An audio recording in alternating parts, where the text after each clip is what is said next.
Hey you guys, welcome back to Michael Claire to Arts. Today we're going to be doing something that I have endeavored to do for a while. So you guys know that I am primarily a illustrator. Illustrator, you know, that can encompass a lot of things, right? Illustrator can be a painter, it can be a storyteller, a storyboard artist, comic book artist, all these little subsets of the illustrator name, right? We all can have in our tool belt as illustrators. So, as an illustrator, I also, I design. There's that another word, right? Another skill set. Design. I design toys. I design plush. I design collectibles, statues. I also do traditional painting. So there's a painter in there. So it does sometimes get confusing whenever somebody says, "Oh, I'm an illustrator. Oh, I'm a graphic designer. Oh, I'm a 3D sculptor. Oh, I'm this."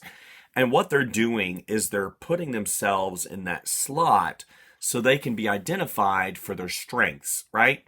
I use the phrase illustrator because for me, it encompasses a lot of different disciplines. You could probably call me what is known as a generalist.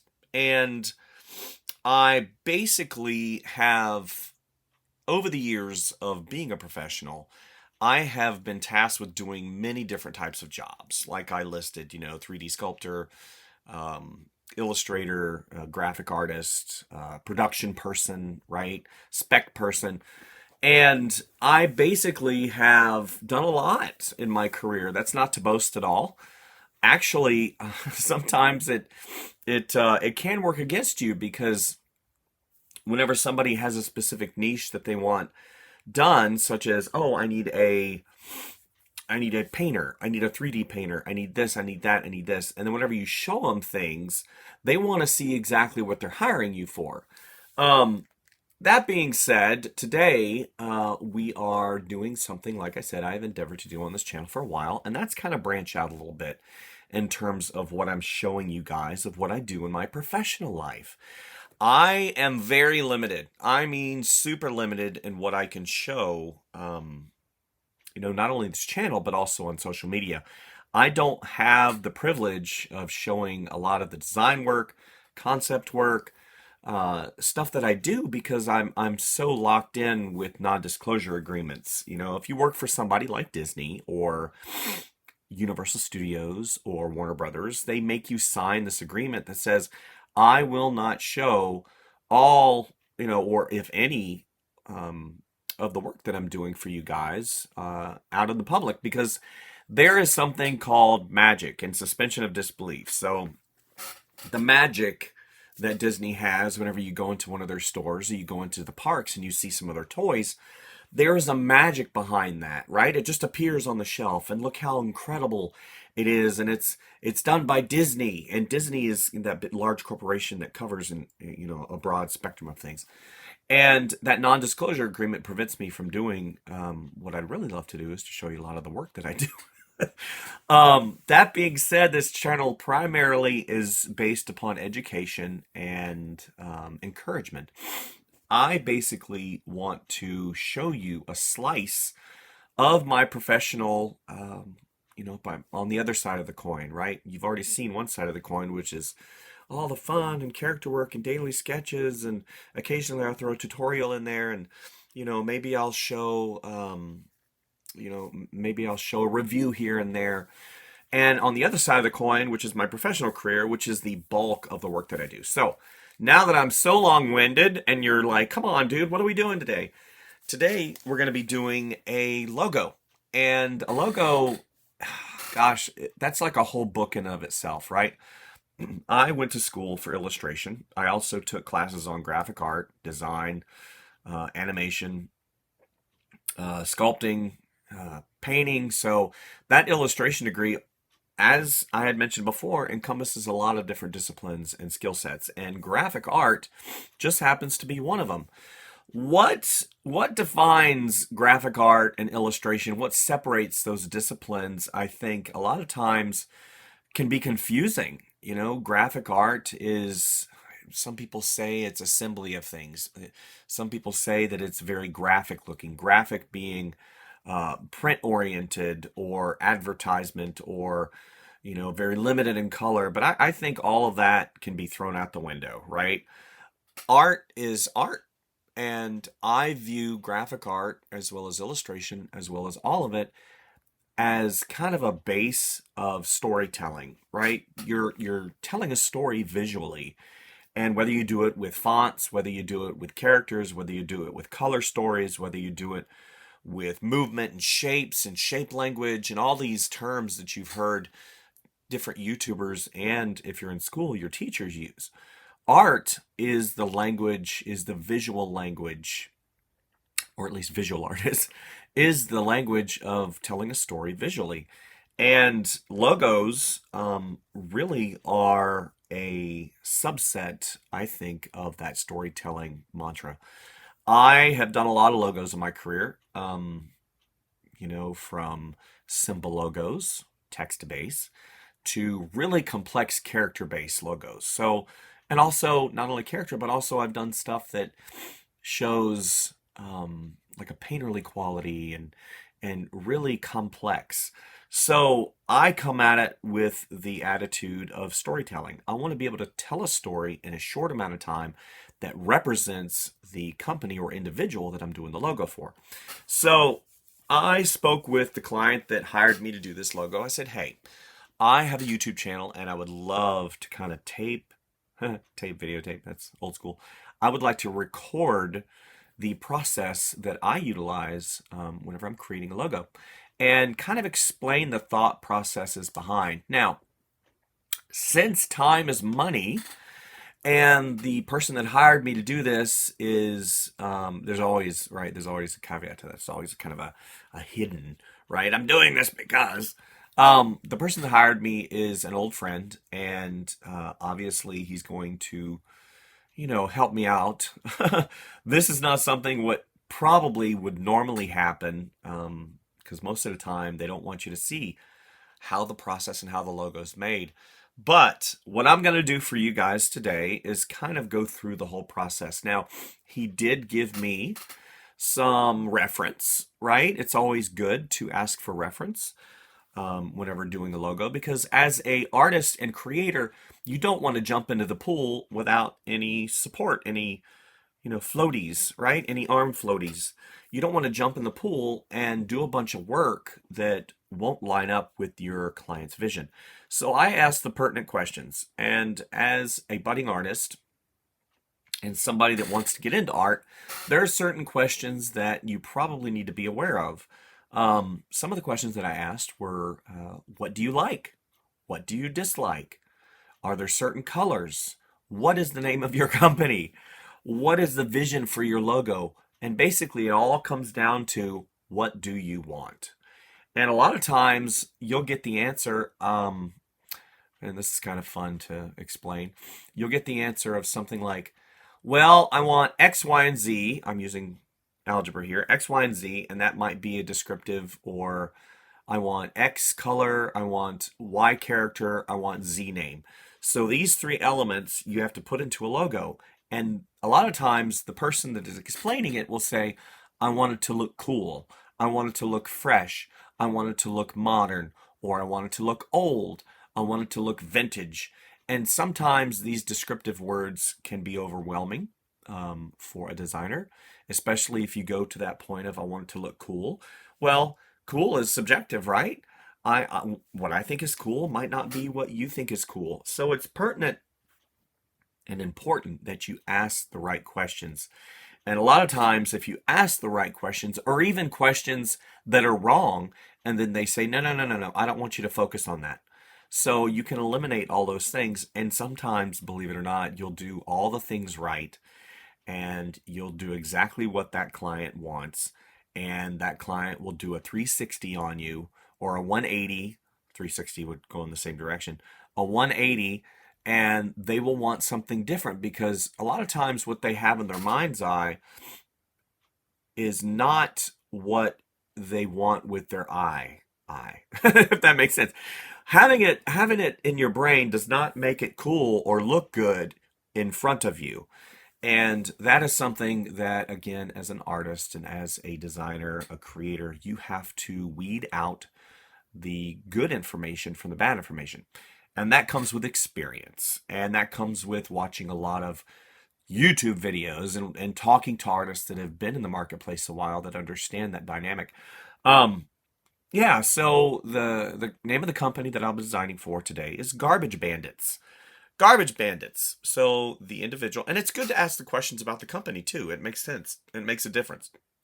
So Garbage Bandits is a company that caters to people that don't necessarily have the ability to get their garbage picked up, right? Or they have specific needs for garbage on their property, and they don't they can't call somebody like the dump or an individual, or not an individual, or a comp, or how do I put it? Most of the time, we just take the trash and we put it out the road, and the garbage truck comes by and picks it up because that cost is amortized possibly into your electric bill. So, electric and garbage and sewer and all that other stuff.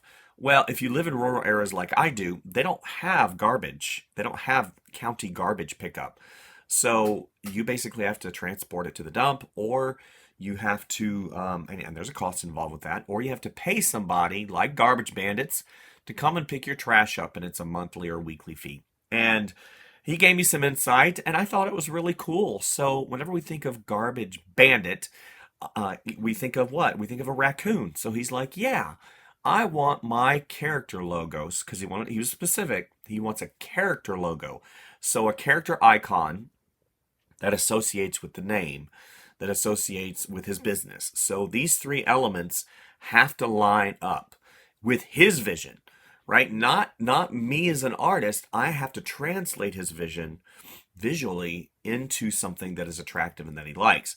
Now, he knows my work. He's seen my work before. And that's another thing. If somebody comes to you and you're a character person and you're really strong at that, and they want you to do something very technical that is outside your box, you need to evaluate whether or not you can accomplish the task. That's important, because if you get in the middle of it and you realize, oh, I'm not really a font guy, I'm not really a font girl, I don't really get excited over fonts, and the logo is a font based, and I don't really know fonts, and I don't really know a lot about text, and these are things that can be alleviated if you educate yourself, right?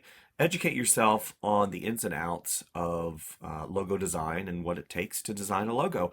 Now, of course, there's what's called the foundation, right? The foundation of logo design, and then you branch out from there. So everybody is different, right? You design logos, based on fonts, shape language, the idea of what you're trying to get across. And then how do you start? You basically start, everybody's going to start different. Some people start in digital programs, some people start on paper, some people draw, some people assemble. I've seen people cut out shapes out of paper and put stuff together. But the reality is everybody's process is going to be different, so you can use this particular video as maybe a ongoing process of education, right? You've got a foundation that you learn maybe in school, or an idea of how you design logos. Maybe you start out with doodles. Maybe you start out with black and white. Maybe you start out with fonts and you just assemble fonts. I don't know. Everybody's different, right? That's what makes art cool. And then once you get this foundation, then this video can add as a supplement to what you're already doing. Or if you want to use this video as a foundation, that's perfectly fine. I put it up on YouTube. I'm not charging anything for it. So I basically start out with doodles. Okay, I'm a doodler. I sketch, I draw. That's my MO. I basically love to draw. And I get in there and I start listening to what the the words that I put down on paper. I make a list of words, keywords that basically speak to me. So garbage, obviously trash, refuse, but you need to put refuse and represent it in a positive way. So I can't have a giant mound of garbage, right? You don't want to have a bunch of stuff that looks unprofessional and unattractive. And then bandit. So obviously the panda. The panda he's already got like a bandit mask, and he's got like, he's gray, black, and white. And, keeping things really simple, I thought, okay, how can I go ahead and move forward this? So what you're going to see me do, and also talk during, I know you guys love when I talk. Some people are like, you suck when you talk. either way, part of the process of creating art is actually talking about it. I can't tell you how many times I've watched videos of YouTubers and they just draw and they don't explain the thought process behind the decisions they make. I actually do that, and I want to make sure you understand that it's going to be a long video. It could be an hour, it could be an hour and a half, it could be 2 hours. I really don't know, because like I said, this is a process, and sometimes the process of art takes time. And time is money, unfortunately, and in my profession, you want to get things done instantaneously, and sometimes that doesn't happen. Um, Case in point, one of the projects that I've worked on for the big boys recently, it's taken a year, and that is perfectly fine. And in the understanding of how toys are designed, there is that design arc, there's that approval arc, and then there's that production arc, and then finally delivery. So that whole process can take up to a year. I've had one project that has taken 4 years, and I'm not really sure why, because it's frustrating. It has nothing to do with my designs or anything like that. A lot of times when you're dealing with people, people and companies, and then whenever you have so many different people doing the approval process, the arc takes time, and 4 years is ridiculous. I gotta be honest. It also depends on the company. Some companies are faster than others. Case in point, Disney is super fast in approval, which is awesome. Either they like it or they don't, and it gets approved or it doesn't, and it moves forward or it doesn't. So it's like one of those things where it's very black and white. Whereas you have other companies that just take their time and they're not really in a hurry, and the money just keeps piling up. Hopefully, this won't be like that. Hopefully, it won't take a year to get this logo done, because I don't play that anymore. You know, you do a concept, you do a sketch, you give them three options, they choose which one, or even one option that's really strong. And a lot of times, you do an option and you send it to the client, and they're like, "Yeah, I like that a lot." And if they like that, sometimes they'll be like, "Oh, can you show me two more options? Or can you show me one more option? Can you show me an option based on the option you sent me?" And sometimes it behooves you to have that line of communication open to alleviate yourself from a lot of the headache of back and forth. Back and forth is what kills your profit margin. And some people want to control everything. Some people and clients want to let you fly, and they're happy with whatever you give them. Man, those are dream clients. Anyway, let's go ahead and get started. So the video camera you're viewing me on right now is actually an iPhone video. I switched over to this recently, and the video, because I've already started kind of evaluating which camera I'm going to use, and hopefully I'll be using this one in the future for all my face stuff. But let's go ahead and get started, and you're going to see me in the lower right hand side of this video, and I'm going to be explaining what I'm doing. Today we're working in Photoshop, and just because of how I know this particular client is going to be utilizing this graphic, this art, I'll be starting in Photoshop. I'll be doing the concept work in there, and I'll be moving over to Illustrator and vector graphics. It's important to understand whenever you design a logo as well that your end result needs to be producible, right? You have to have a logo that's producible. And since I know this particular logo is going to be going on apparel, hats, it's going to be going on a website, it's going to be blown up to a large format, possibly on a vehicle, it needs to be scalable. And raster graphics in Photoshop that are done with pixels, whenever you blow them up, if you don't have the proper DPI, then they're going to get blurry and you're going to have artifacts, and it's not going to be nice. So I have done very large scale raster graphics from Photoshop and blown them up on trucks, and they work out great. But this one is going to be simplified, and this character logo is going to be in vector format in the end. And I probably will have two separate types of logos. So you have the character logo with the text, then you have the character by himself, actually three, and then you have the character with the text. It's important to note that not all clients will request that, and I will be talking a lot about silhouette. I will be talking a lot about easy read, and you understanding why I make the decisions I make. And having those 3 types of logos is something that the client has requested. So let's go ahead and get started, and hopefully you'll enjoy the process.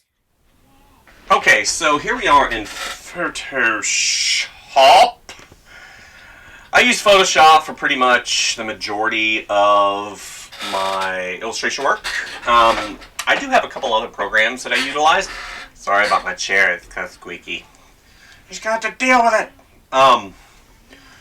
And, you know, what are you going to say? I love me some Photoshop. I've used Photoshop for quite a while.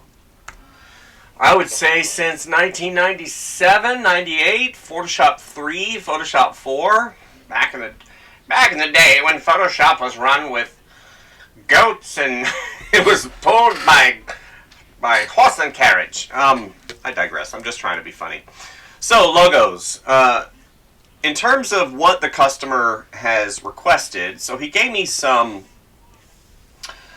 He likes this kind of pyramid, simplistic look. This was one of the logos that he sent over. Text here, large, so it'd probably be garbage bandits, right? And then he went and he said, okay, I like that. And what's the other one that he sent me? Can't remember. F. I thought I had the other one up. No, let's find it. Hold on, please. Hold, please. Here we go. And here's the other one.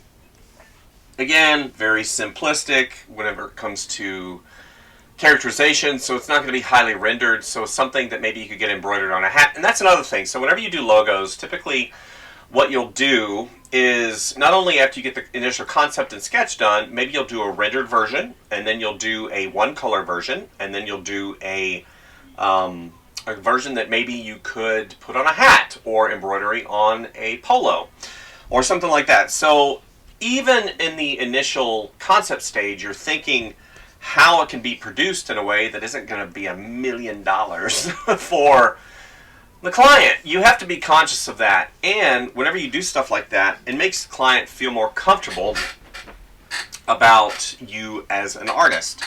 So I don't want the logo to be too convoluted, but I do want the character to have a little bit of edge, because I know my friend, and he doesn't want stuff to be dumpy and you know, too cartoony.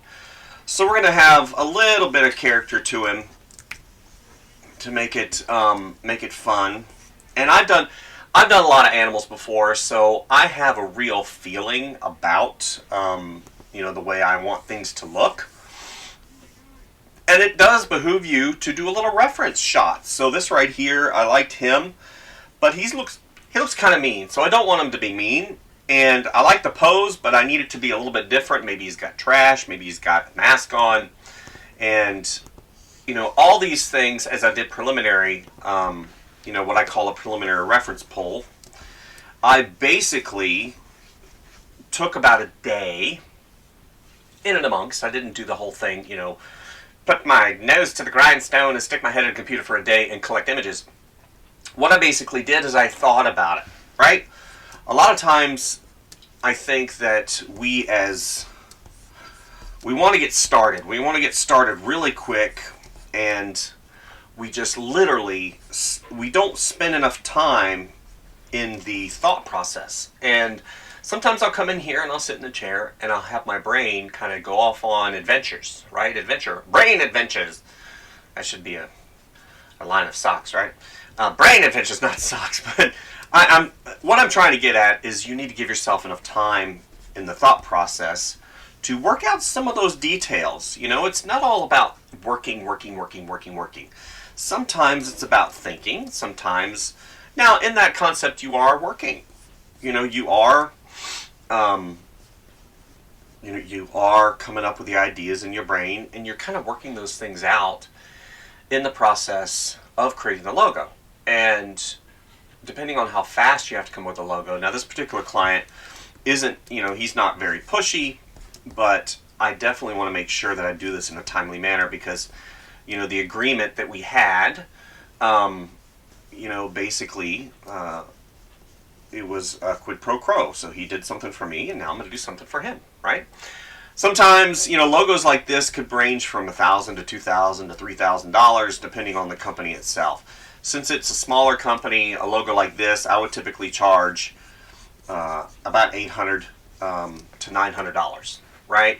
That includes all of the work. So from the concept to the rendering to the finish to the delivery to the creating the different images, whether it's a PNG on a transparent background, whether it's a PDF, whether it's a JPEG, all these items that basically you'll create in the context of the logo creation process. So what I'm doing right now is literally I'm developing the characterization in terms of the shape language and what I'm going to do, right? So I want them to have a thumbs up. So we'll have a little thumbs up. Okay.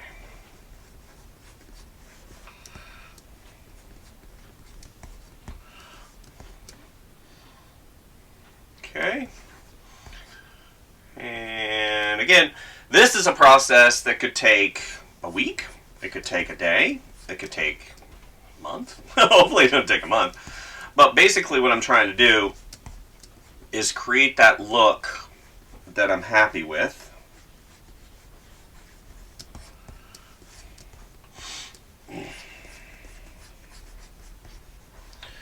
And also the client. Now, the client that I'm working for, I know them, and I know that they come from a different background, so they have a level of, what do I call it? A level of standard. So different genres of people, so you'll work with different genres of people. And I'm talking genres, you know, you'll have different cultural backgrounds, you'll have different ethnicities, you'll have, you know, different ages, right? Ages, and here we go, do this, have that finger come out. And each one of them is going to be different. You can't treat everybody the same, right? You can't treat one group of people the same as you treat another. You have to be sensitive to their backgrounds and their histories. And this particular client comes from a background of technology. And with that being said, so there's going to be a standard. It needs to look a certain way. Some people are very simplistic, and that dialogue that you have back and forth will be a huge mitigating factor in how you're going to handle them. I don't want to say handle them. You're going to handle them. No, and how you cater to their needs. That's a better way of saying it. So as I progress through,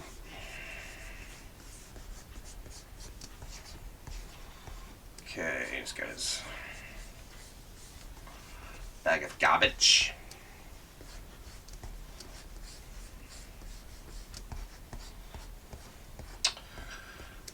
Right. So we'll have, go back here, that mask.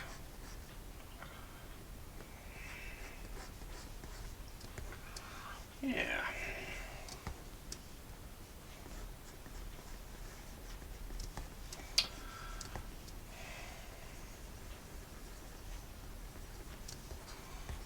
Okay. Ears are important. Ears, especially on animals, can really reflect thoughts, what they're thinking at that particular point in time. Right? And then I gotta have... Okay, so this is the point where I start thinking about characterization. So I've got the basic pose. It's extremely rough. Really rough, actually. 2, 3...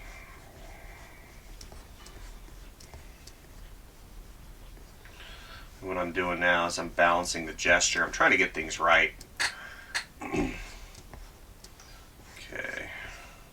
Okay, so another thing you have to consider, and this is something that logos are very synonymous for, and that has to do with silhouette. So in character design, the silhouette is important because the silhouette is kind of the first line of exposure. You know, you have color, You have gesture, you have silhouette, you have pose, you have kind of that expression. And whenever it comes to character, silhouette's very important because at a distance, you want to be able to recognize what that is. Or as an advertiser, you want to be able to show your client, hey, it's us. You know, you might see us from 20 feet away, but you know it's us because of the silhouette. And a really good example of an iconic silhouette would be whenever you see Indiana Jones, right? Indiana Jones and his hat, that iconic silhouette in shadow. They've shown it more than once in the theater, in the movies, and how important that silhouette is. You know, Coca-Cola has a really good logo silhouette because of that curve, and also the bottle itself. The bottle itself is an icon. Mickey Mouse. I mean, come on.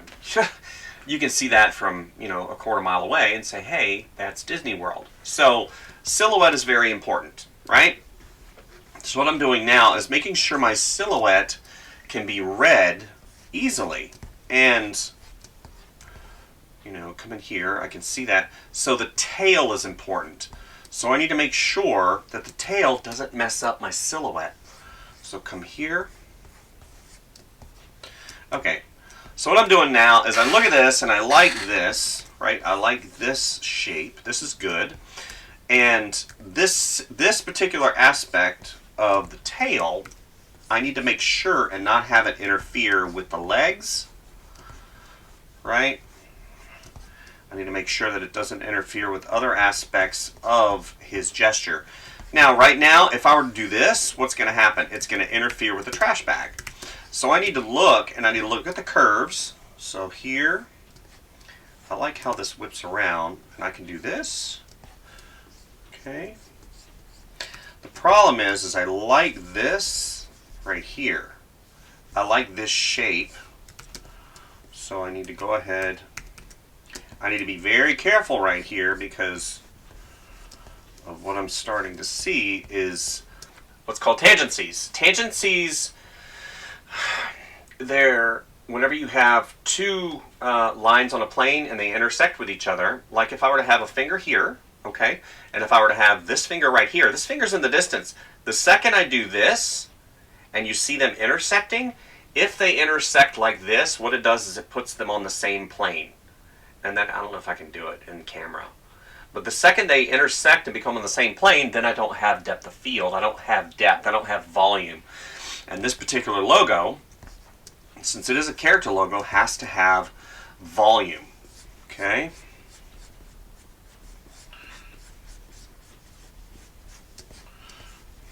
I'm not worried about anatomy right now too much. I mean, obviously there's issues here. There's issues in his neck, right? I need to elongate his neck. So that's easy to do in Photoshop. I just go ahead and cut and paste, cut and paste and transform, get a little bit better, have his head come up, right?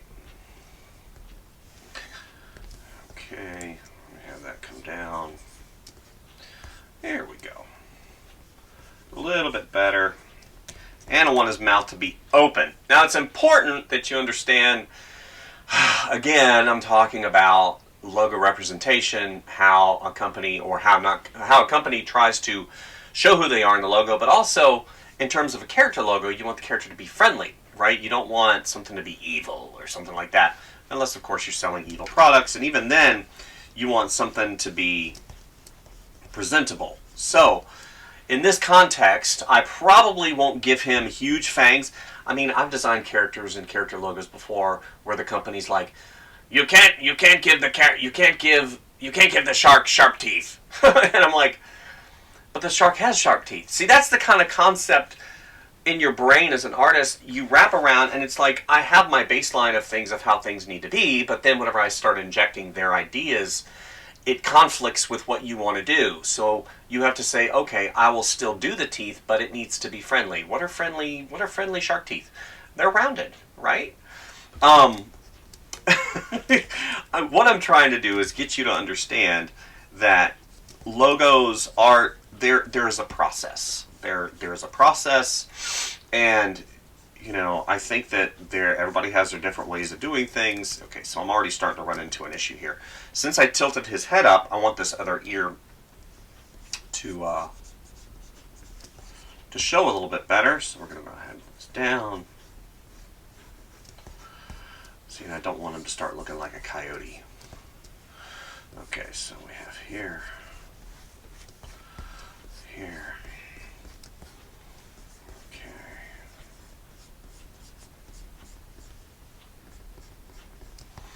So it helps too that I've done quite a bit of characters and I know how to make things look cute and make things look pretty. But on the other hand, this doesn't excuse me from exploring, right? Exploring is important. Okay, raccoons have this nose that's kind of like this, right? And then it comes here, and then they've got their bandit mask. Their bandit mask comes up, around. Okay, garbage bandits. So a bandit, ooh, maybe he's got, okay, so traditional ideology and visuals. So a bandit. What do you think a bandit wears, right? You think mask. Okay, so that's easy whenever it comes to raccoons. Then you think, what else is he?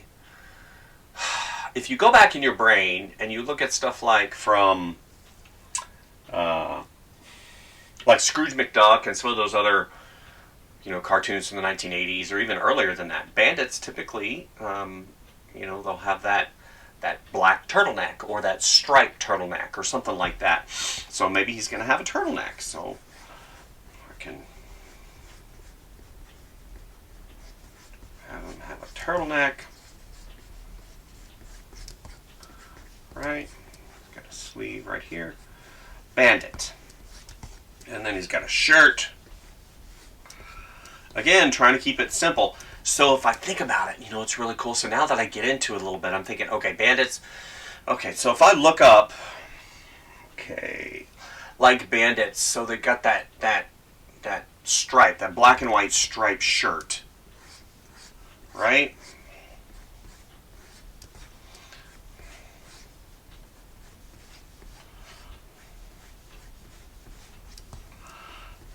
Because maybe they'd escaped jail or something like that. And they never decided to change their clothes. Well, what's going to be nice about this is as I progress through, again, that stripe, that dual, or that tonal hue, you know, black and white, is going to be very visible, and it's going to coincide with the stripes on his tail. So here, his tail, right? Here's the little thing comes around. We don't want to show too much of his midsection. All right, his feet are way too thick. Way too thick. We need to make them much thinner. Okay, let's do this. Go in. That's what's great about Photoshop. Again, I can go in and just have some fun. Way in. And we're still at that stage where I don't need to quote unquote kind of worry about, you know, all the mistakes that I see. Okay, so we'll come here. Here's his.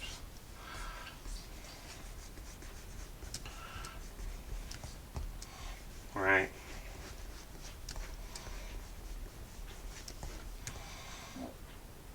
That's pretty good. I'm going to get that a little bit thicker. Okay, so now we do stuff like this. Good. Good. Okay, his hand wraps up. He's got his hand like this. 1, 2, 3. Get his thumb come up. There's that tooth. It's got to be rounded. Okay. All right.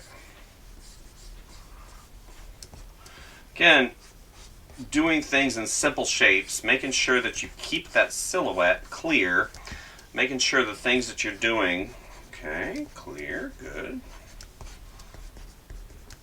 is important. Let's go ahead and darken in his eyes. Okay, he's got that bandit mask. I need to make sure the bandit mask is clear.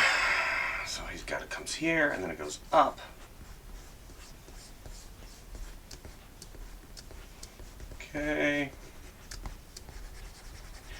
Color in that. Okay. Make sure I get this. 1, 2, 3. And he's got his thumb that comes around as I mess up that hand.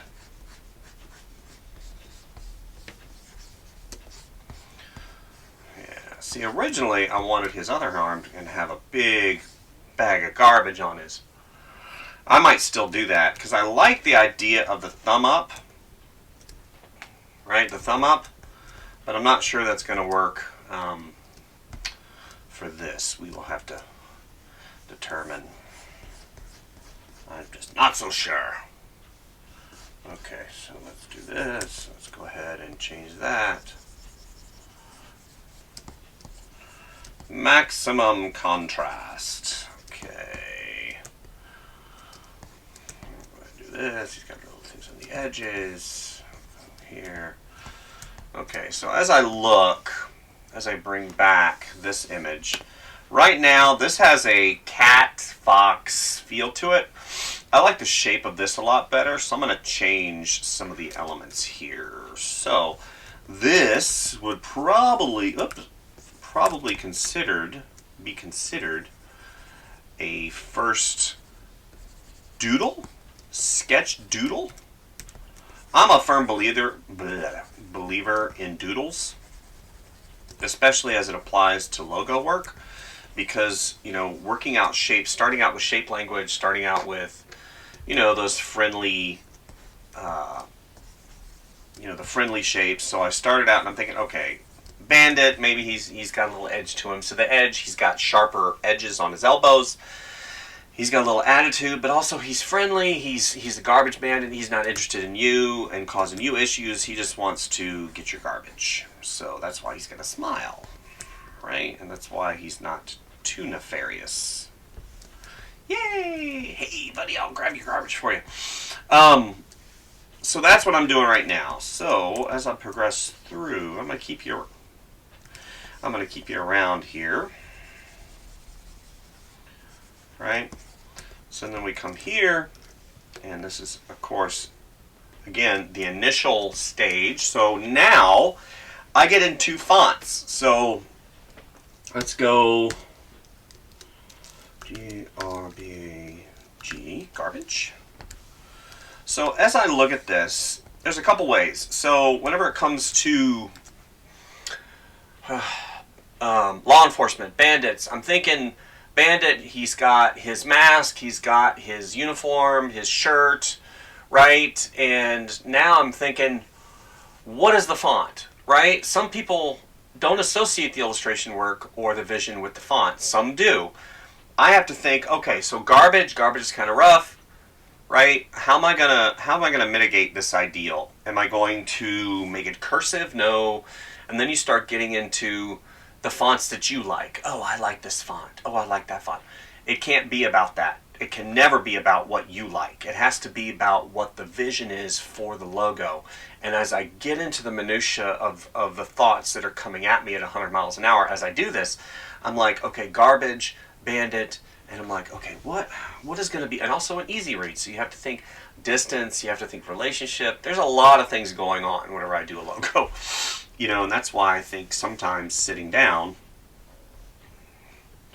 might be the best way to get that to happen. So I'm going through garbage. So I want garbage to be the smaller, right? Garbage, G-A-R-B, garbage. So I want it to be the smaller, right? And the rule is, whoops, B-A-N-D-I-T. It's not a rule, let's be honest. There are rules that you can follow, but rules are made to be broken. Whenever it comes to design and, you know, kind of the framework of how design works, you don't typically want to go past 2 fonts, especially in a logo. I mean, you can go up as high as you want to, but whenever you present it to somebody, one of the words that might come out of their mouth is it's confusing, it's too convoluted, it's bloated, it doesn't read well. So I typically try to keep it at 1 to 2 fonts, especially whenever it comes to logos.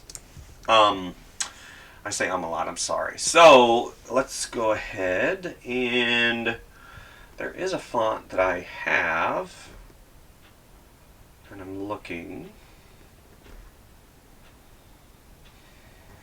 I like that one a lot.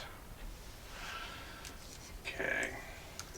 And what's cool is, yeah, see, Garbage Bandits.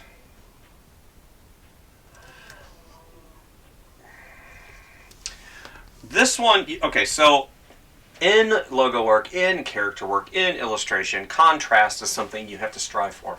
Contrast is hard. A lot of times we like averages, right? And we want things to please everyone. But contrast is, again, easy to read. It creates dynamic presence in the logo. It also creates movement.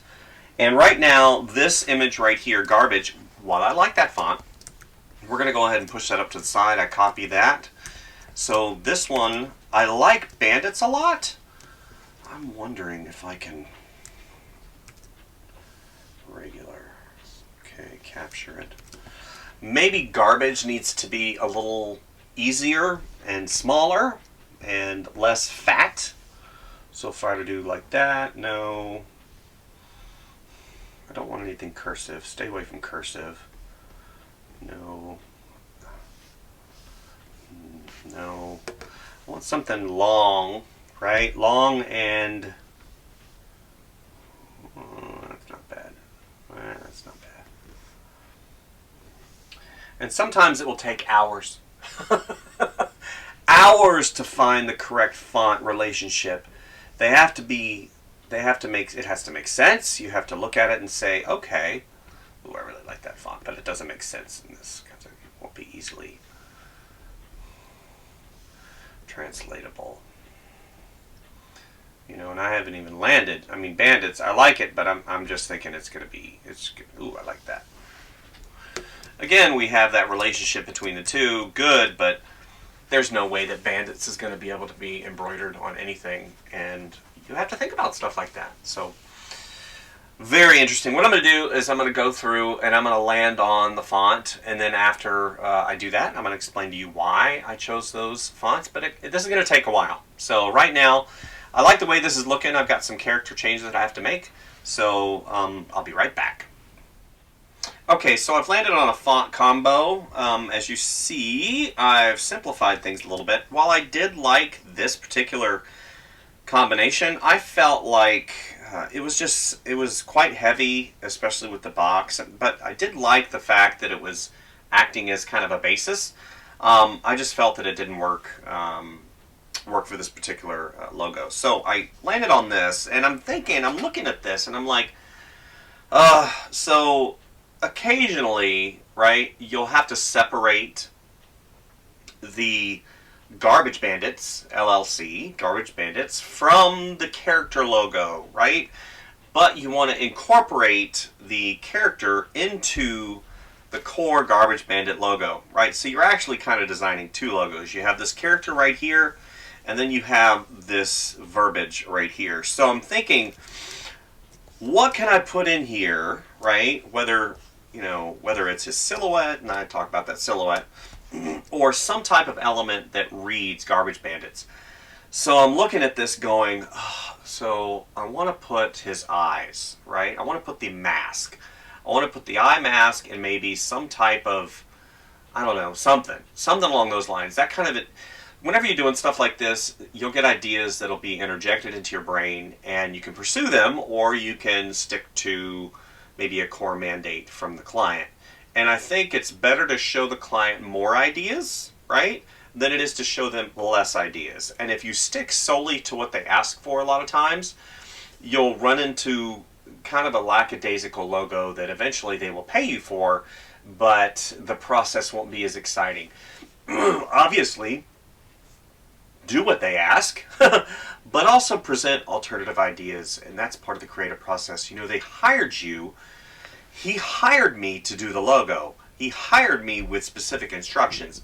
But on the other hand, he also hired your creativity, and it's important that you express that whenever you're doing and being in this process. So I'm like, I want, okay, so let's go ahead, we'll get this right here, this color. Okay, make sure that I got that color. Okay. Okay, it's over it. Oops. Let's show here, let's go all the way up here. Okay, here we go. So, let's do that. Yep, there it is. I'm like, where is it? Working in layers, sometimes my brain is like, I just want to get creative, pop! And then my brain explodes because I drew on the wrong layer. Okay, so again, I want to think, how can I put... So, negative space. I look at negative space, you know, my first inclination is to do something like, you know, maybe this. I don't know. Here and have it like that. I don't know.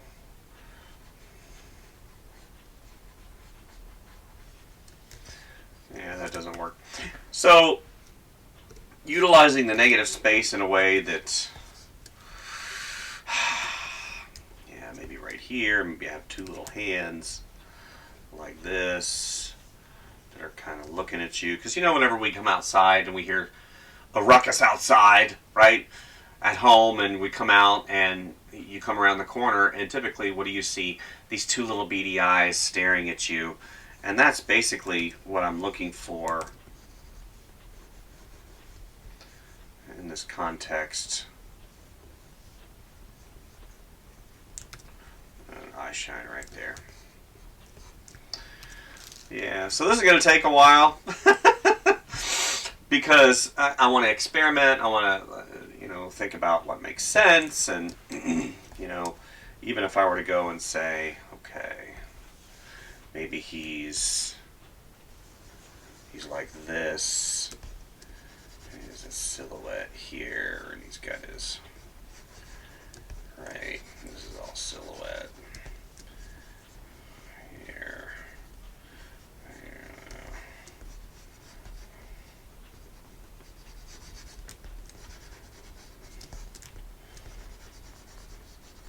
So silhouette, and you have the eyes right there. Right, something like that. I like that. Again, this is very simple. We're just spitballing right now, having some fun. You know. And then you come here and you have that, maybe that highlight comes here. Right, another highlight right there. Again, I don't want it to be cat-like, but I want it to be an easy read. So you can understand what the idea I'm trying to come across, what I'm trying to do here. And utilizing, even going so far as to maybe, yeah, we'll do this here, we'll go back, and you can see the way my brain works is I'm trying to figure out what is the best, you know, maybe I have the ears come up like this.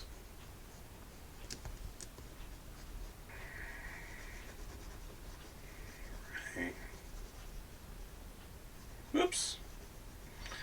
Made that a little bit too wide. Then you come back, and then you have the bandit mask. Like this. Right? And then you have, yeah. See how that works?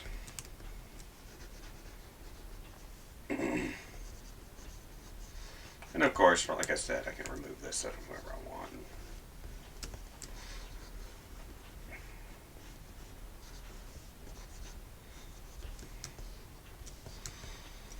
Yeah, I think that's what we're going to land on right there. But I like this, and this is probably the stage that I would go ahead and put a little bit of color in there, maybe a little bit darker here. Right, utilizing Photoshop, I can do whatever I want. Tell me what to do. Who do you think you are, my mom? Okay. There, and this goes here. Yay. Have a little bit of fun here and there on this wonderful morning. There's a garbage bag. A little shadowing there. Yeah. And this is probably what I would end up sending to the client. Now, can I go in and do a bunch of other stuff? Probably. But simple, a lot of times simple, especially as it applies to logo work, is the best option. You don't want to, convolute it and make it all confusing and stuff. So, this is probably what I'll send to the client and say, hey, am I going in the right direction? Because you don't want to go too far, right, and spend hours of work that you don't need to, because those hours, what is it going to do? It's going to bite into your profit. You don't want to do that. So I'll typically send something like this and then say, hey, am I going in the right direction? And they're like, yay! Or they're like, no, you suck. Come out with 3.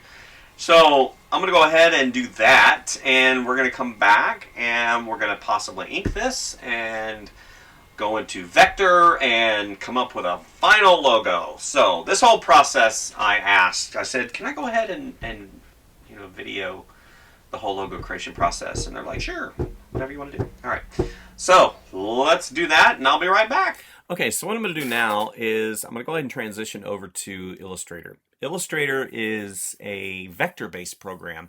I'm not going to go into all the details of what a vector-based program is. This is not a tutorial about Illustrator. This is a tutorial/teaching video about how I make logos. So I'm just going to assume that you've heard of Illustrator. It's been around a long time, probably very similar to Photoshop. A lot of people get Photoshop and Illustrator confused, but Photoshop is a pixel/raster base, which is pixel densities, DPI and PPI, whereas Illustrator is vector base. You draw points in the 3D, or not 3D, in the digital environment. So you're not having to deal with all of the degradation that happens whenever you scale the images from Illustrator up. You won't have degradation. If you've ever seen the U-Haul trucks that are around town or on the interstate or something like that, and you see the beautiful artwork that's on the side, those are Illustrator vector-based files. So just to give you a little bit of mindset. So I've come here. Let's go ahead and transition over to the program. So this is Illustrator, most current iteration, 2023, I believe. And what I'm doing right now, I've gone ahead and imported my document in. Illustrator has the capability to do a myriad of things in terms of place documents. You can embed documents. You can open Photoshop files and embed. You can have layer reference files. I mean, it is endless in terms of an assembly program. There's a lot of things you can do. Again, not an Illustrator tutorial. So let's go ahead and proceed forward. So I've opened up my layer tab, and I've got my image that I imported in. Currently, it is, let's go ahead and select that. It is at 56% because I want to have a transparency on it so I can go ahead and put that dark line on top of it. And we're going to go and lock that. And here is my layer on top of it. Now, inside of that layer are objects. So you have all these object layers. The way Illustrator works is it keeps layering things on top of each other as you progress through, and there is a methodology to position different objects on top of each other. So it kind of automatically positions things as you go. You can move objects in this layer organization, but again, we're not going to get into all the minutia. You can also give it some layer effects, but like I said, we're not going to get into how to use Illustrator. So what I've done is I've gone in already and I've created just an experiment. So I went around the internets and the tubes looking for reference for style. This particular character, I want to have a specific style to him. And what I do a lot of times is I'll go in the marketplace and I'll see what looks really cool to me, and then I'll present it to the client and say, hey, do you like this style? I don't look at images specifically you know, in terms of copying them, if I like the style, then I'll emulate the style or even the subject matter in a different position or a different characterization or something around those lines. You know, I want to make absolutely clear that I looked at these images for style only. I didn't, you know, you'll obviously see here in a second. I mean, let's be real. So, okay. So I like the way these were done, and how, you know, the particular artist was able to make things look really crisp and sharp. But my favorite thing has to do with variation of line weight. So you'll see some of these tapers right here that come off of the fur, and you'll see the thickness of the line weight. Now the line going all around him looks to be very similar all the way around. And the second one that I liked a lot was this one right here. Again, I love his use of light and shadow, his use of color, but primarily the reason why I looked at this is because you see that nice stroke right there, that variation of line weight. If you're not familiar with that terminology, variation of line weight has to do with how things are impressed into the canvas, and you'll see a variation from thin to thick to thin. And what that does is it gives life to the image, and it gives, you know, kind of that je ne sais quoi, the zeal, and I love that. So I am going to look at this for reference. Like right here, you see that nice line come in, and it tapers, and then it's nice and thick right here. So that helps also with the light and shadow aspect of the image, and we're going to get into that. So what I like to do is I'll start out, I'll select my brush over here on the left-hand side. I'll pull up the brush palette. I thought it was already up. Brush. Yes, it is. So brush, no. You're like, it's right there, moron. It's right there. Okay. So there's a lot of different brushes in Illustrator. You can come here. You can open brush library. You see all these, and you can, you know, once you start going deeper and deeper into the tab hierarchy, you can see how much they have. And this is just factory stuff that you get stock. You know, if you were to come and say, okay, the artistic calligraphic. So that's going to pull up a sub-menu tab window that you have all these brushes that they give you. And one of these brushes right here is actually the calligraphic. So if I come here and I double click it, so I have my brush selected, and I'll come over here to the brush window tab. I double click it with my lovely cursor, and it brings up this brush option window, and it says 3-point round.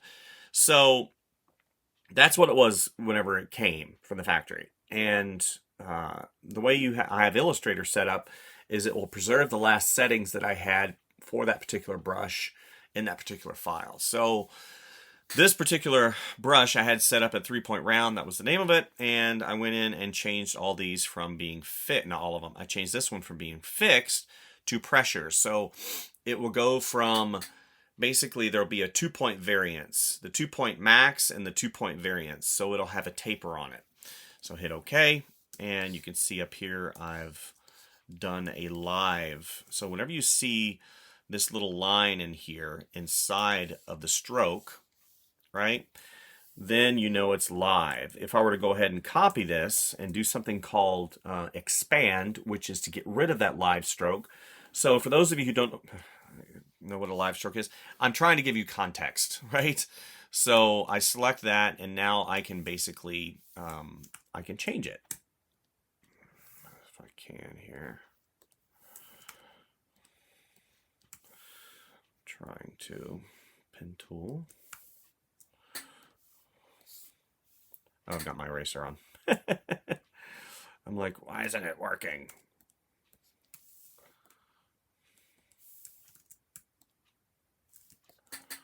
So I can manipulate these. If I can get the handles. There it is.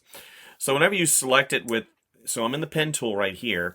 I come and I hit Command, and it brings up this little white doohickey, little white selection tool. Now I can go in and I can change the direction of these handles, right? So I change this, and then here are the handles, and you can change the curvature.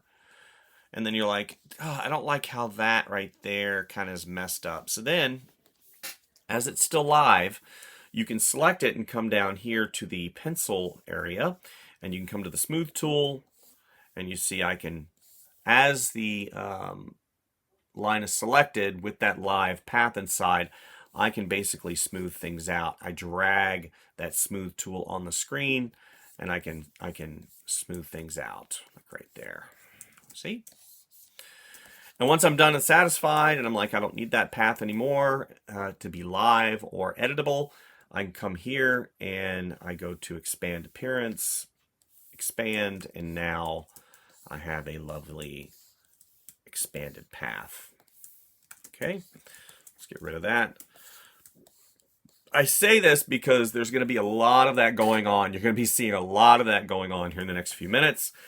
And I wanted you to understand and you know, the concept. So you see me select this because this is the stroke that I had whenever I created this. So I basically have this as kind of like an archive reference item. If I have multiple strokes and if I have multiple strokes inside of the image and I've converted them, I no longer can execute the stroke based upon a converted path. So I have to make sure and have a live path. That way I can reference it whenever I need to go ahead and draw again. So that's what I'm going to be doing here.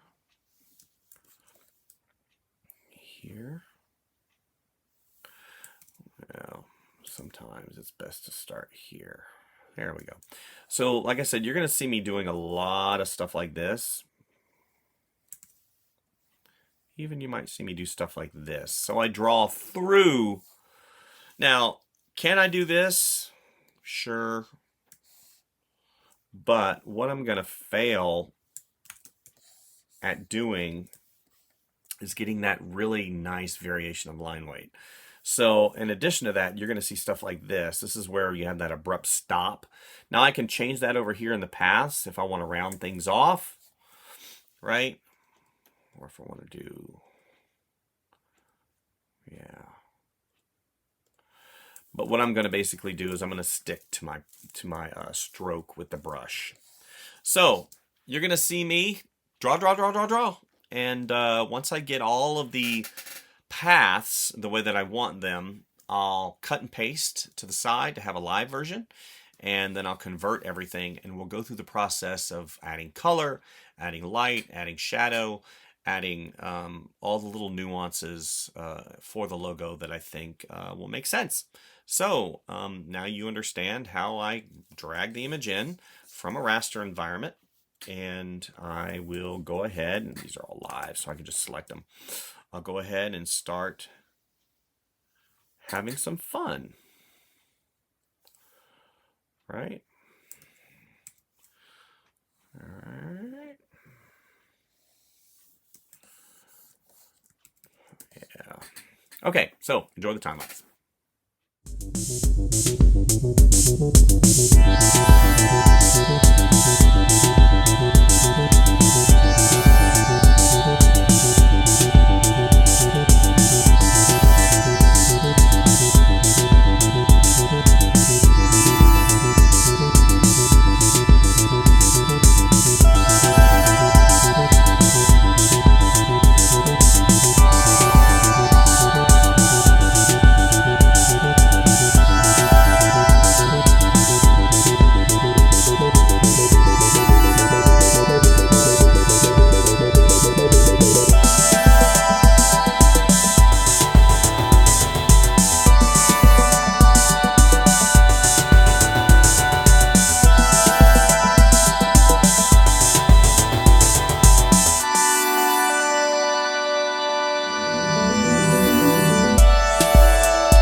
Okay, so I stopped for a minute because I want to go ahead. Let me straighten the camera here just slightly. There we go.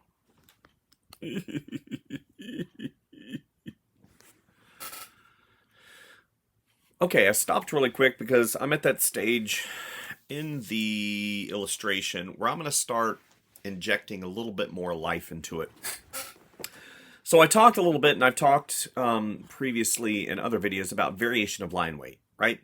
Variation of line weight has to do with the thickness and thinness of the line as it applies to the illustration and the location of that thickness and thinness. So one of the things that I always refer back to is whenever you look at your finger, right, your finger, okay, like you see the folds, whenever you fold that in, it's like that crease gets a little bit thicker and a little bit darker, which indicates overlapping forms. So whenever you have overlapping forms like that, I want to allow for that variation of line weight to come out. That will help in giving it form, but also maybe some light and shade. I had that reference up. I've hence removed that reference because I, as I progress through the illustration, I don't want to keep referring back to that, because if I keep referring back to that, even though it is just a visual reference, my eye and my brain will have a tendency to emulate what I see.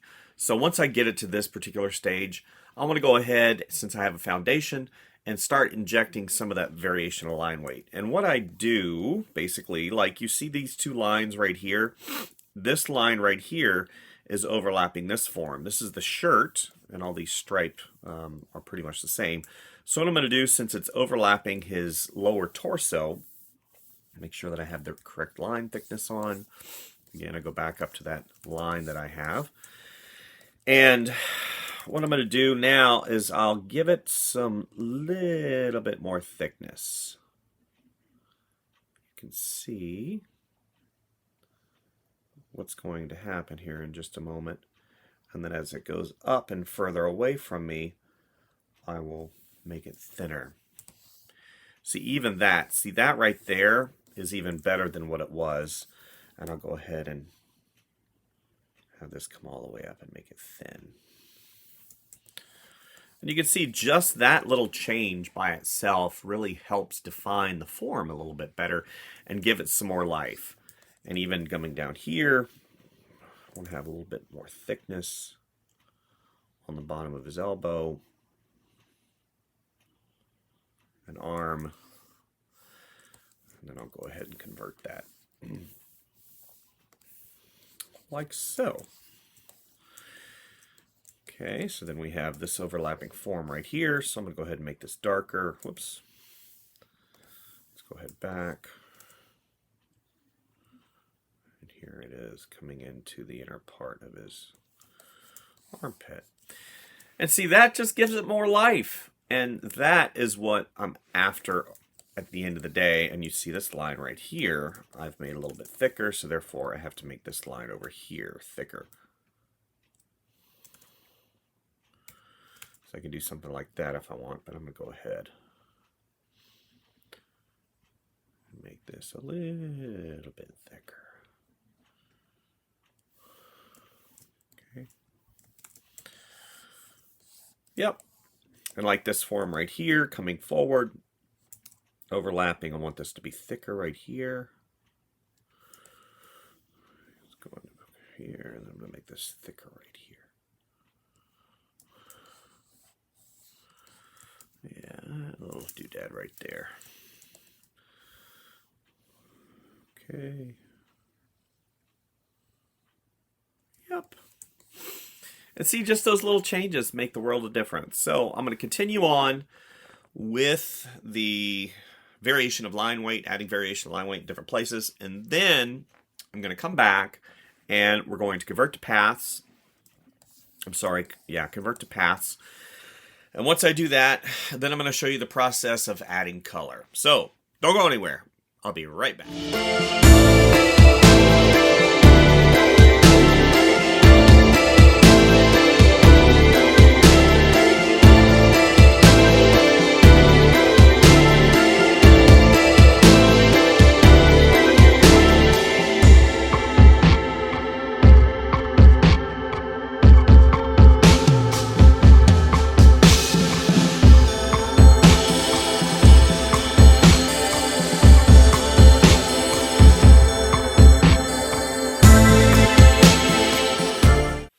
Okay, so now what I'm going to do is progress towards putting color into the logo, character logo. So I'm going to go ahead and hide the back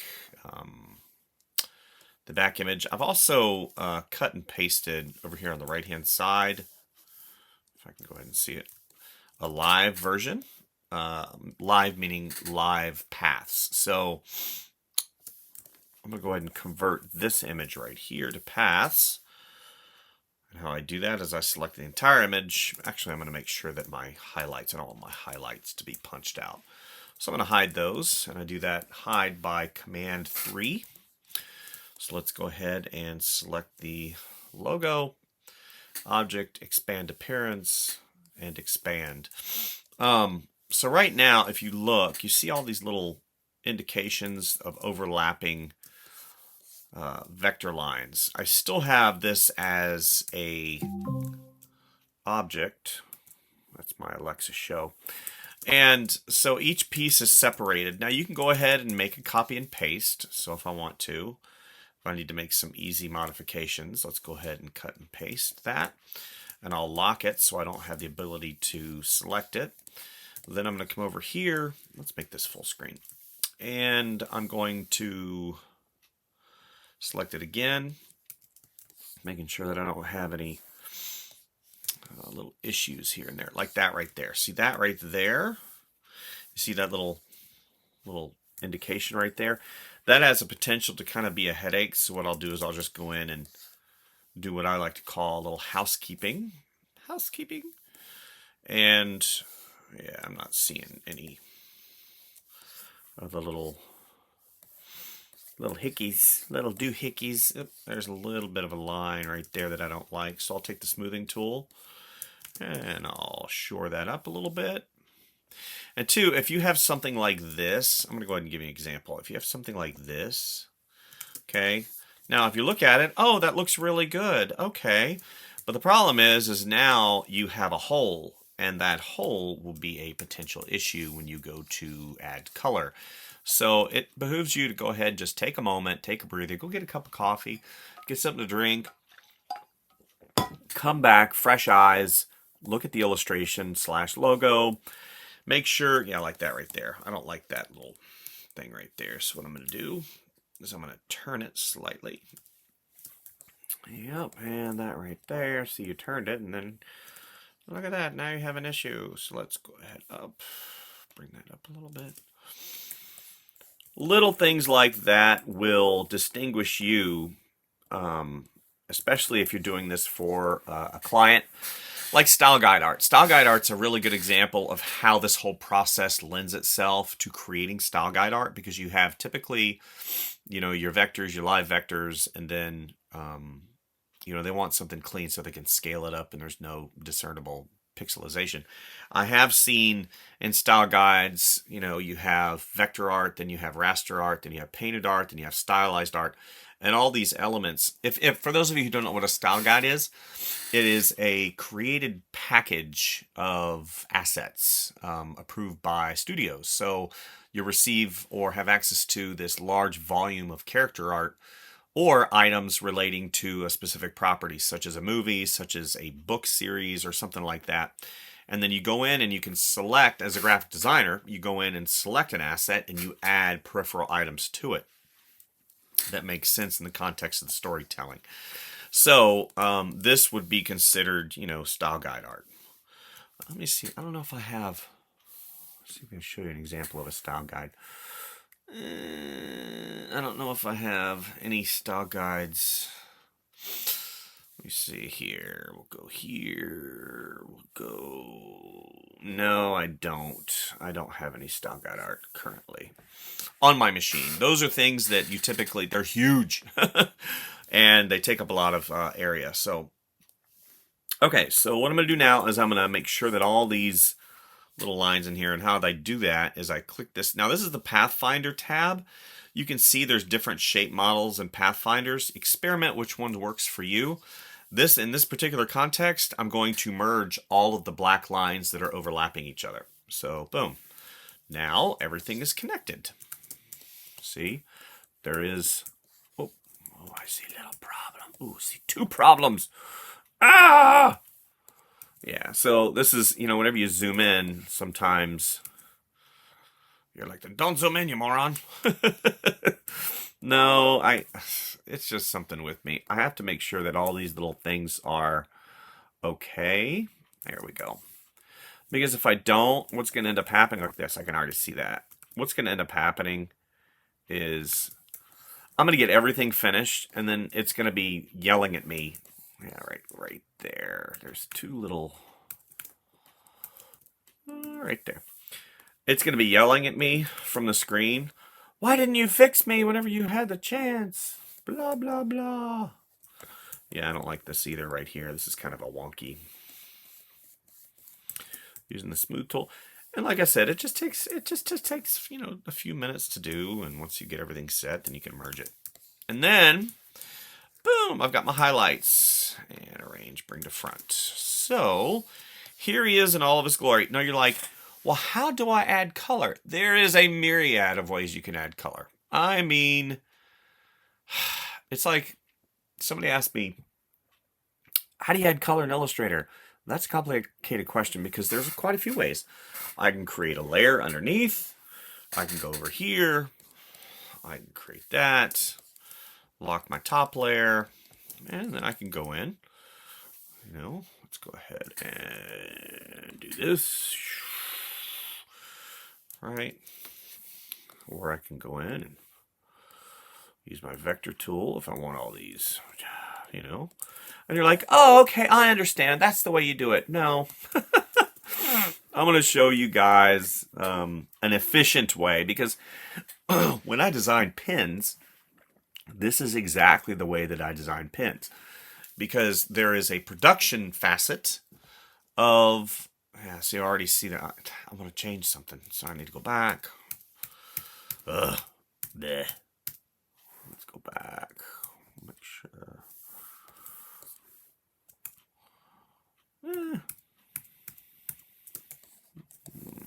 What's happening right now? You're seeing you'd be frustrated. Okay, make sure. Nope. Okay, so they're fine. So I'm looking at this and I see all this negative space up here and I don't like it, so I'll come back. And I'll add a couple little things here and there.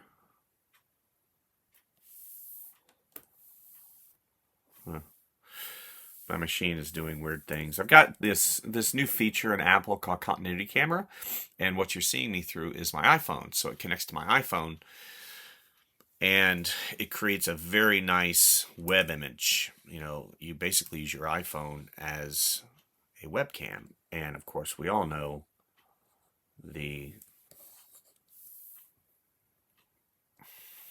test. We all know that the iPhone has really nice cameras, so that's why I've connected to it. So hopefully it's not messing up too bad. Yeah, I don't like that right there.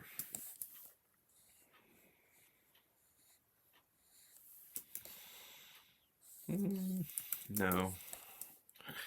You can see how very quickly I can start having things get out of control. Okay, so that looks good. So now what I'll do is I'll just select these 3. I'll go ahead and object expand, and then we'll go ahead and hide these, and we'll select the entire item here. Okay, that gets selected. Okay, and here. Now, one of the things you're going to see, so I've selected the entire thing, right? And it keeps... I'm going to go ahead.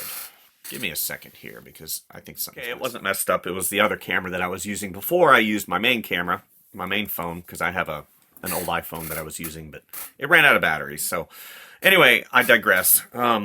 So right now I've got this particular portion of the illustration selected, and you're noticing over here the color is a question mark because what Illustrator does, I'm not really sure why. It creates these little transparent paths underneath after you've converted things, and it kind of it creates anomalies inside of what you're converting. So what I do is I ungroup, I select same fill color, and then I hide. And you're like, okay, that's cool. Now, if you select this entire area, you're going to see all those transparent artifacts. So I delete those. I come back. There's my critter. So now I have to group these again. I did it again. Oh, I know why. Okay. So these are little things that you obtain after you've done this for a long time. 1, 2, and here. All right.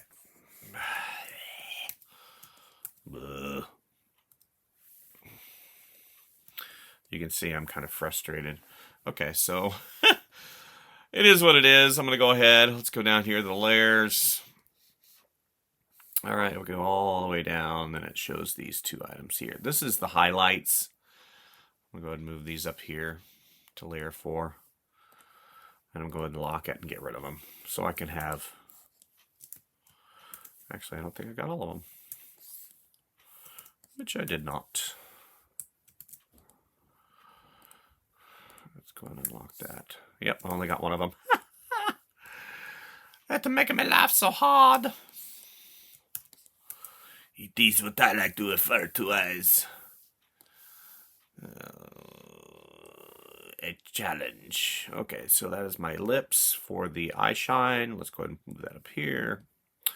And then we'll lock it. And we'll come back here. And we'll make sure that's visible. And whenever we select it, all. See, now it's the color I want. So let's go ahead and hit that. Group. Yep. Okay.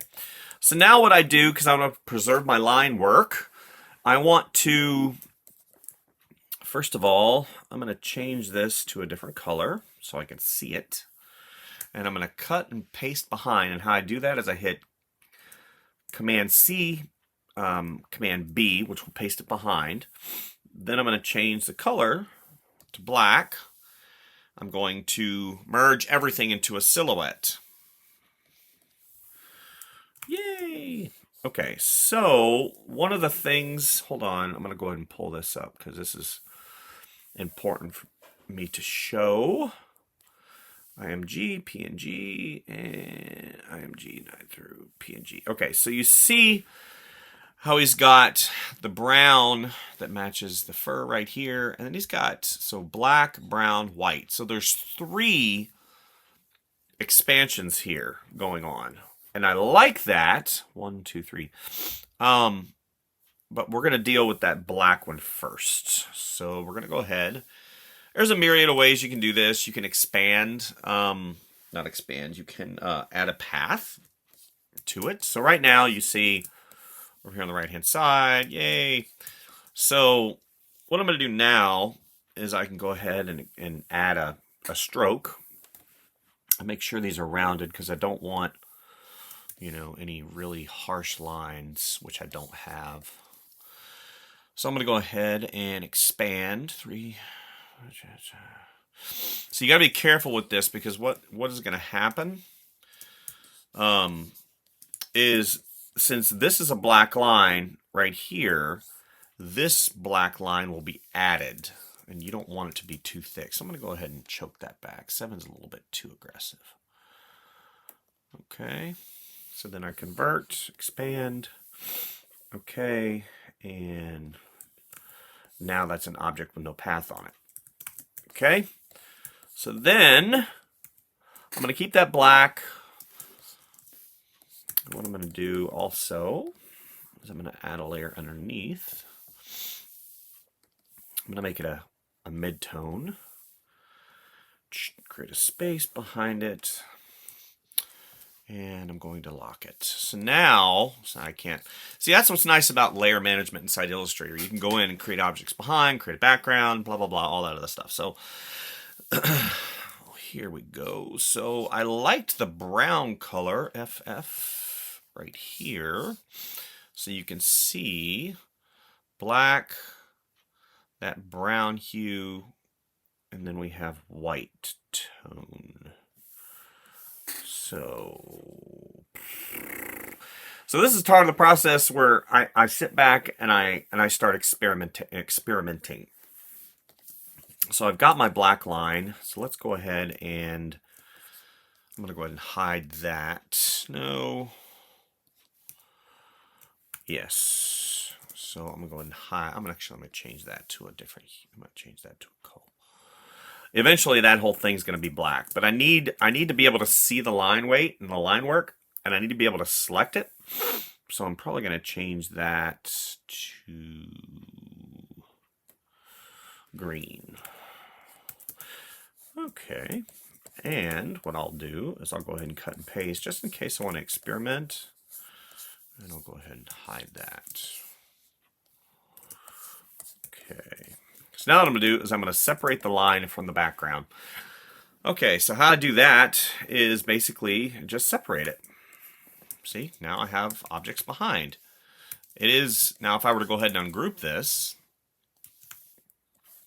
see now I've got everything separated out. So I can go in and let's say select same fill color, and I just come down here to black. Okay, and then I can go and select that. See, that's all one, and I go ahead and I make that black. See, now he's got nice variation of line weight, and we're matching that kind of nice look. And what I can do as well, so again, remember that's an object, so I can go ahead and cut and paste, copy and paste behind, and I will make that a solid. It should have gone behind, but it did not. What are you doing? Okay, that's... Oh! There, lo and behold, there's a mistake. So I can show you right there. That is a mistake. Somewhere in the pipeline of create. Yep, there it is, right there. Mistake!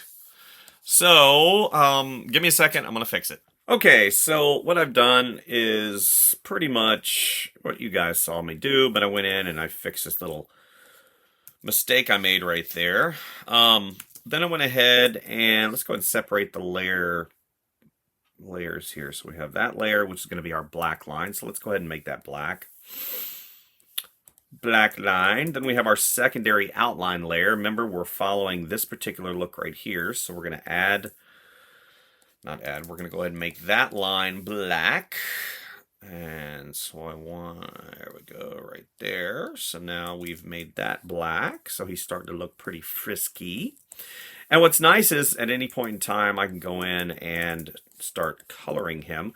Now, if you look, so I've got that element right here. Now we're still, hold on, no, like something's wrong there.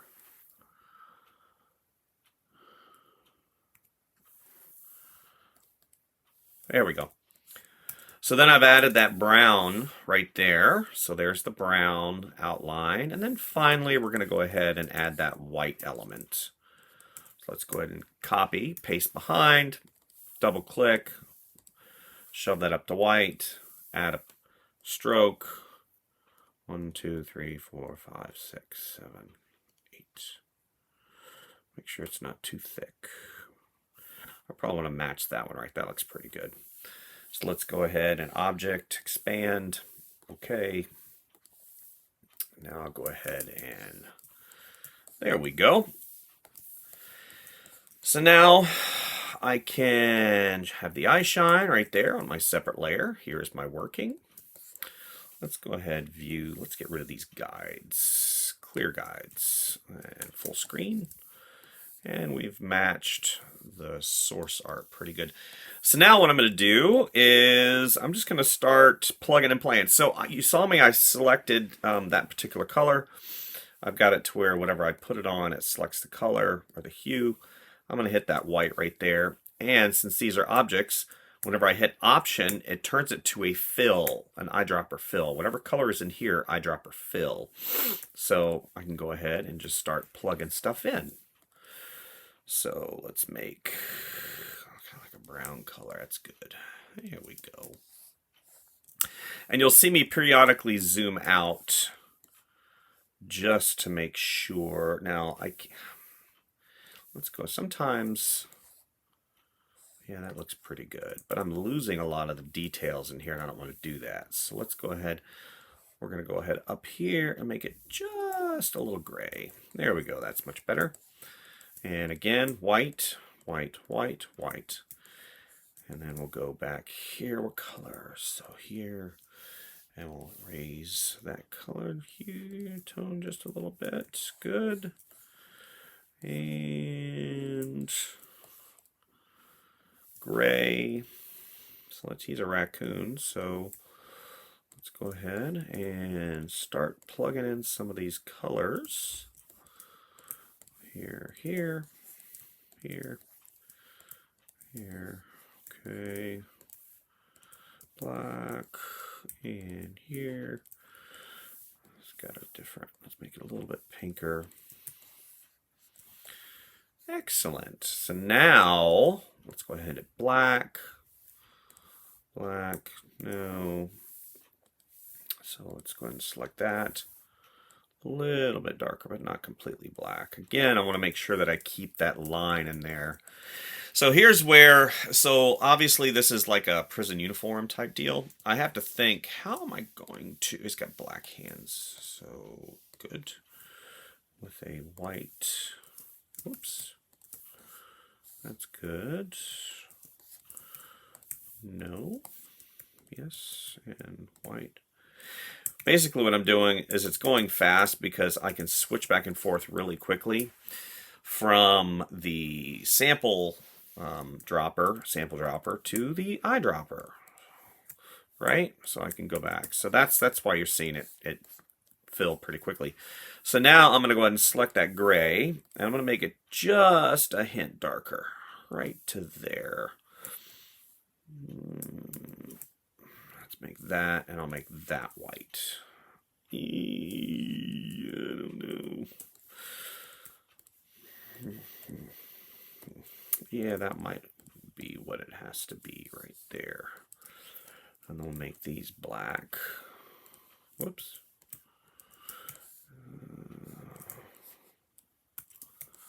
Oh, I think I made a mistake. Yep, I did. Okay. Sometimes, yeah, here, white, black, white, black, white, black, and black. Okay, white, white,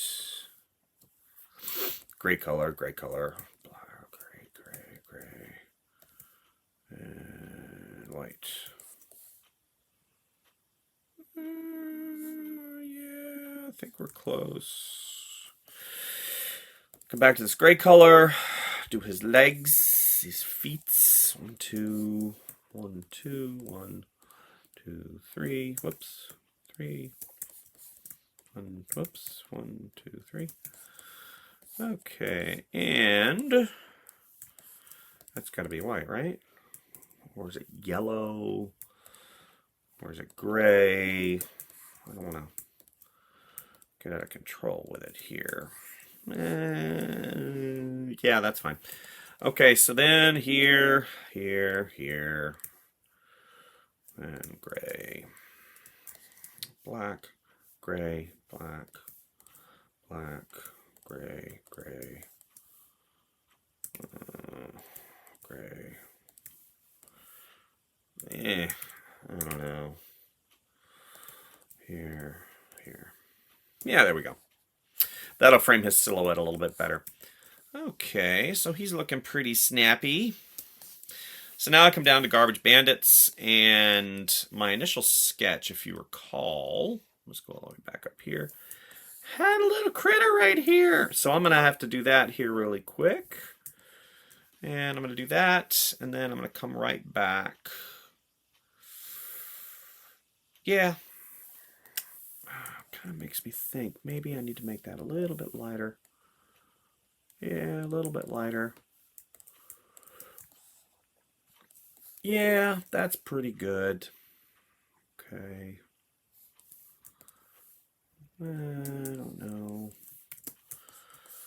All right, so I'm going to put you guys on the time lapse as I go in and put in the little critter right here. And yeah, so he's moving right along.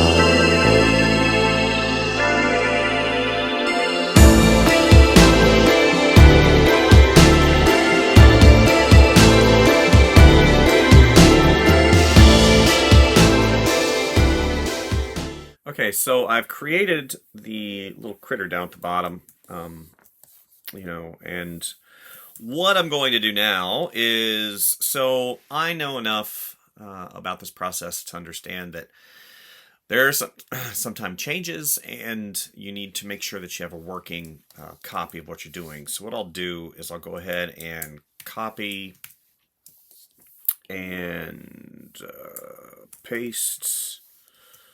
Okay, we'll hide this, lock that layer, and come back to the working layer. What I'm going to do now is I'm just basically going to punch out. So let's go ahead and do this. I think that looks a little bit better. Whoops. There we go. There we go. There's that. I think, there we go. There's my little highlights. I actually need these highlights back on my working layer. So let's unlock this. We're going to go copy and paste in front, and we're going to hide that. So now I have that on my layer over here on the right hand side. Let's get rid of the rulers. Let's go full screen. Okay, so punching this out. So now I've got to ungroup. Okay. So the first thing that I've got to do is I've got to separate all this stuff out. Trying to figure out. Okay, the best way to do this is to, since all three of these are objects, right? So I'm going to go ahead and copy, paste behind. I'm going to unify that image, and then I'm just going to punch it out of. Yep. So now I can hide this, and now you can see that that is punched out.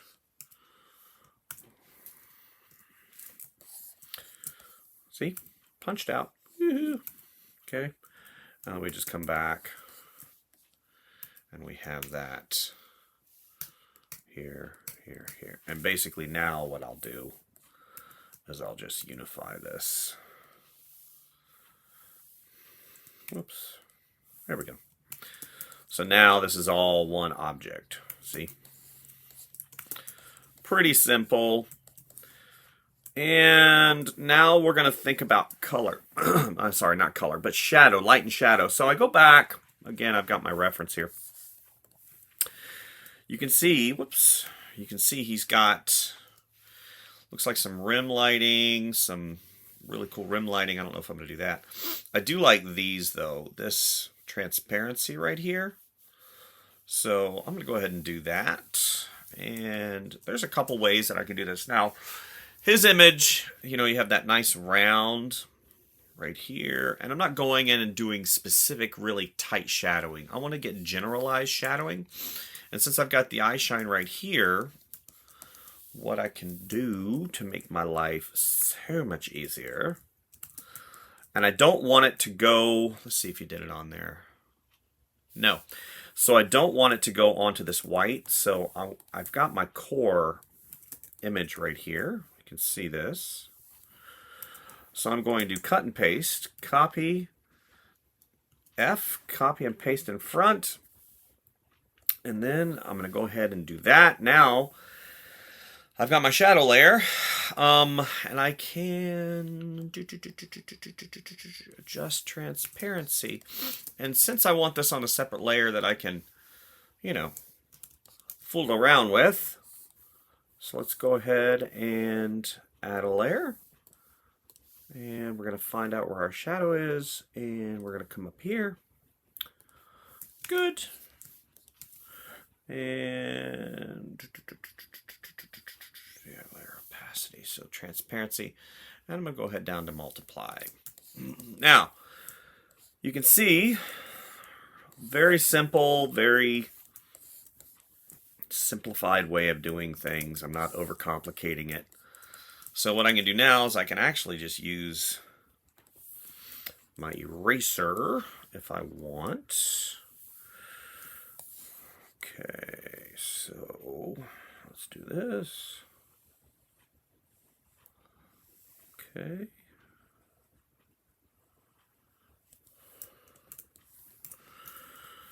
I see in very short order. And it does behoove you to do a value study to kind of see where the shadows need to go. I'm just flying by the seat of my pants right now, so if you see me kind of have weird things going on, that's why.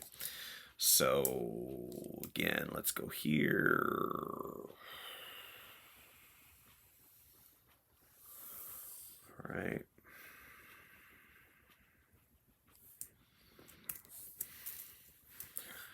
Do that. The shadow's going to come here, so let's...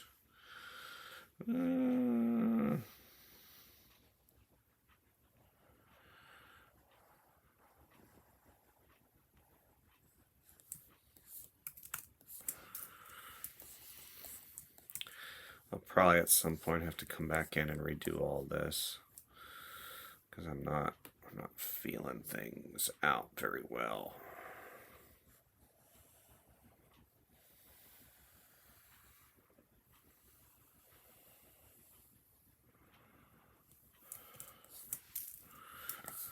Let's see. I go here. That gets taken away. Yeah, I'm probably going to have to do some more. But you get the understanding of exactly what's going on here, so then I can come back up to the transparency, and I can just, you know, I've got that shadow, and I can turn that shadow on and off. Pretty simple. All right. Okay, let's do this here.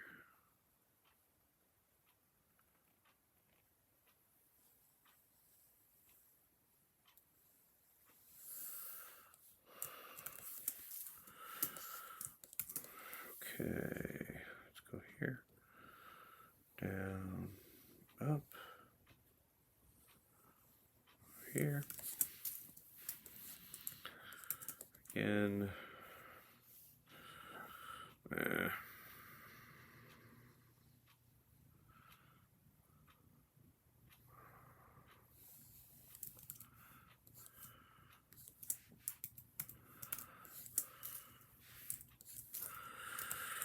yeah, I don't know,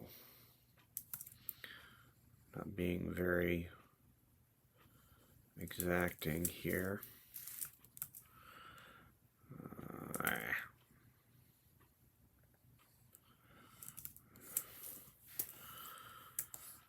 Yeah, got this big highlight right here.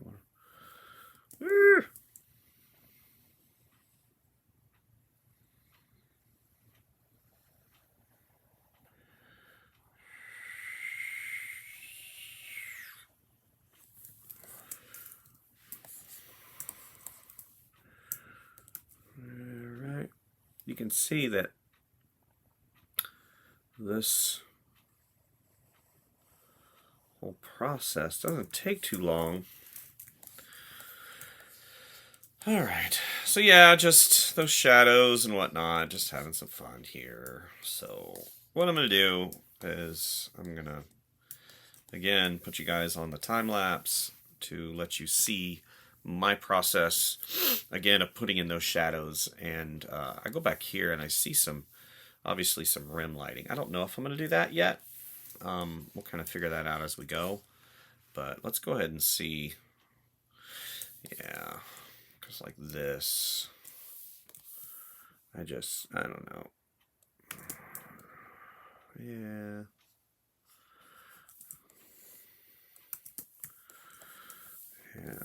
I don't know. Just, yeah. Yeah, doing things on camera sometimes it doesn't allow for my brain to, because I'm thinking about how I can make a cross if I'm clear, and sometimes I just, I want to just do it.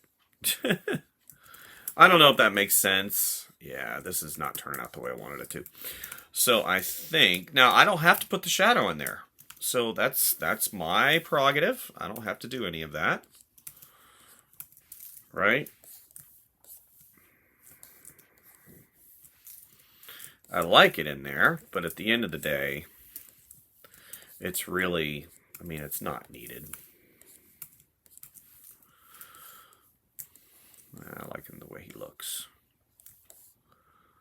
Yeah, oh, we got a little shadow we missed right here. Yeah, I kind of like that. Very simple. Oh, we missed a piece. 2 pieces. Sure we got everything? Good. Alrighty.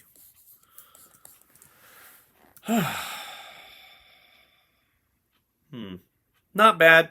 I'm going to do a couple little things. Maybe put some little splatters behind here. I think I have a splatter brush. I think I do. Let's go here. I think I do, don't I? Splatter. Open brush library, vector, 60-yard pins, user defined. That's my Disney brushes. Oh. Yeah, so let's make this.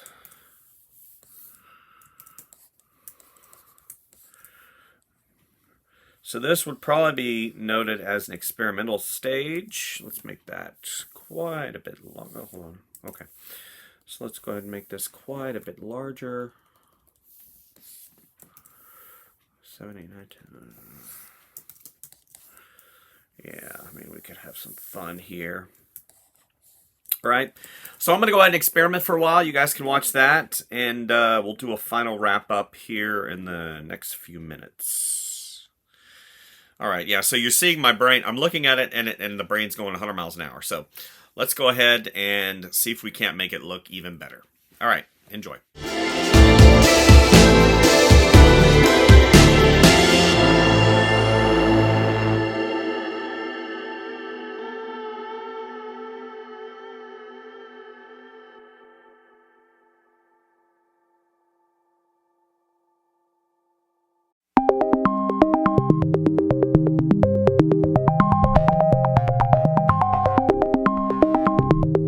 Where I'm going to land with this piece. I originally wanted to match the style of this, and the more and more I got into it, this is a little bit too dark and I don't know, kind of sinister foreboding.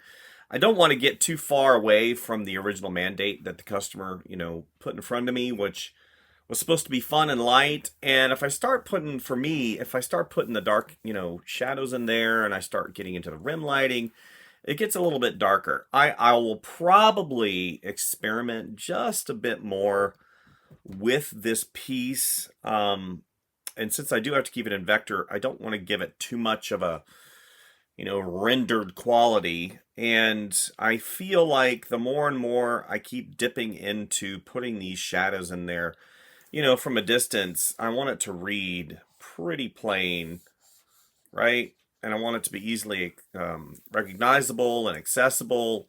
And I think that's where it is right now, right? It doesn't have a lot of the, how do I put it? A lot of the bells and whistles that maybe a raster, airbrushed, painterly type deal, but that's not what this piece is about. And if I put those shadows in there, then it won't be easily translatable over to embroidery. It has to be able to be put on a shirt. And I think if I keep it consistent across the board, a lot of logos, right? You'll have a rendered one, you'll have a graphic one, then you'll have a one color.